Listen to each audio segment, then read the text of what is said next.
Ipinagdiwang ng Lanao del Sur ang tagumpay ng REACH Project 2026 sa Marawi City. Layunin nitong palakasin ang sistema ng kalusugan sa pamamagitan ng malinis at maasahang enerhiya. Dumalo ang mga kinatawan ng United Nations Development Program, Embassy of Japan at mga opisyal ng pamahalaan.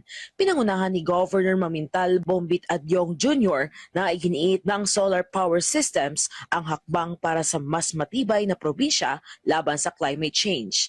4 ospital ang nilagyan ng solar PV systems para sa tuloy-tuloy na serbisyong medikal at maayos sa pag-iimbak ng bakuna.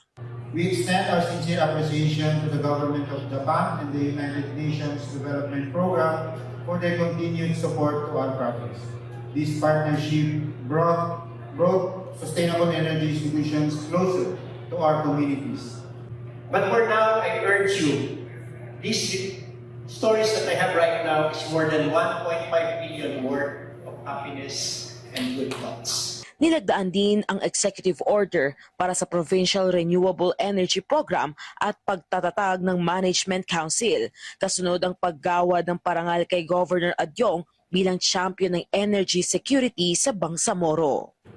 We are reminded that strong partnership built on trust, shared vision, and cooperation can deliver meaningful change for communities. Not only for Lanao del Sur, all for the Philippines. Pinarangalan din ang mga miyembro ng Technical Working Group at mga opisyal ng ospital. Patuloy na pinatitibay ng Lanao del Sur ang hakbang para sa malinis, ligtas at maayos na serbisyong pangkalusugan.